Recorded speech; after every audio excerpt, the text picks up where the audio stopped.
Bonjour à tous. Au bout de 5 jours de Chalon dans la rue, on a vraiment besoin de calme et on a très envie de se reposer. C'est ce que nous propose la compagnie Bac à Sable avec ses siestes musicales autour des variations Goldberg de Jean-Sébastien Bach. Allez, on écoute.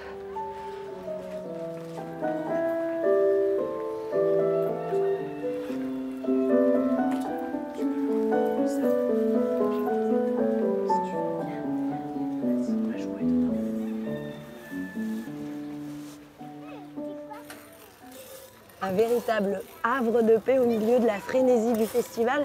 Et en parlant de frénésie, hier soir, il y en avait avec les commandos percus.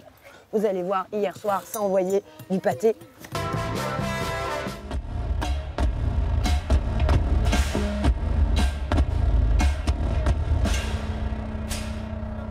Juchés sur une montagne d'objets de récupération, des hommes tentent de survivre dans un monde post-apocalyptique.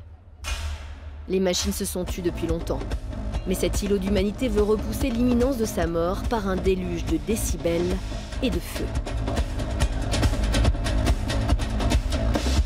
D'abord bruit, la musique se réinvente. Sa pulsation symbolise cette résistance, cette étincelle qui ne veut pas céder à la nuit.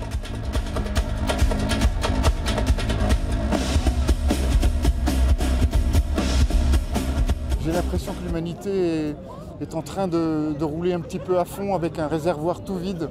Et voilà, on peut très bien voir ce spectacle comme quelque chose de très joyeux, spectaculaire, vital, etc.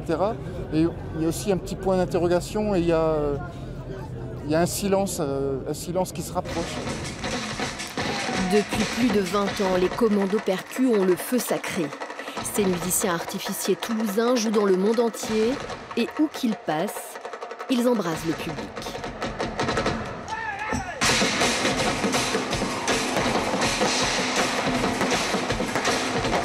La vitesse avec laquelle ils jouaient, c'était impressionnant, c'était super rapide. Très beau, étonnant, et plein de boum boum et plein de feux d'artifice, génial.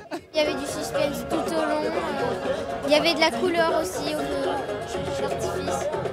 Et c'était fort aussi.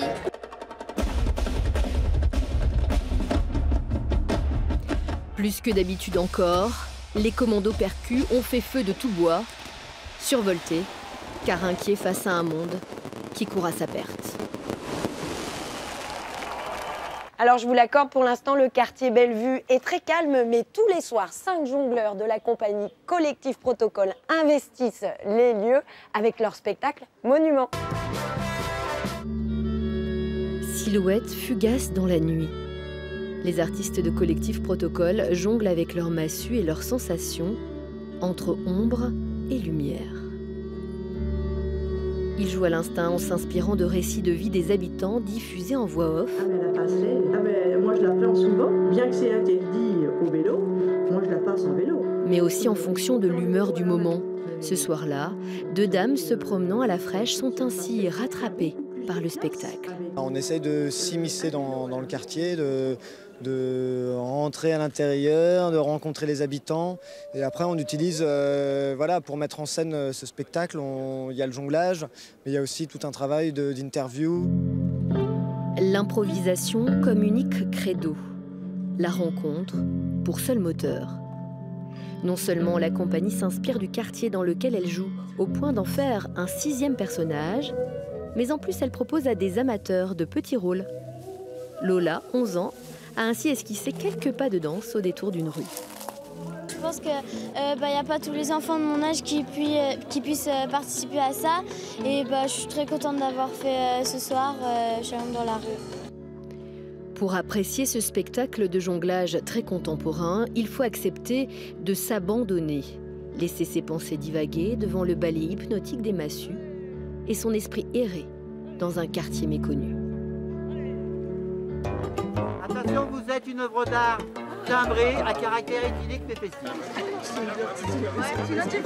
Regardez-moi, photo.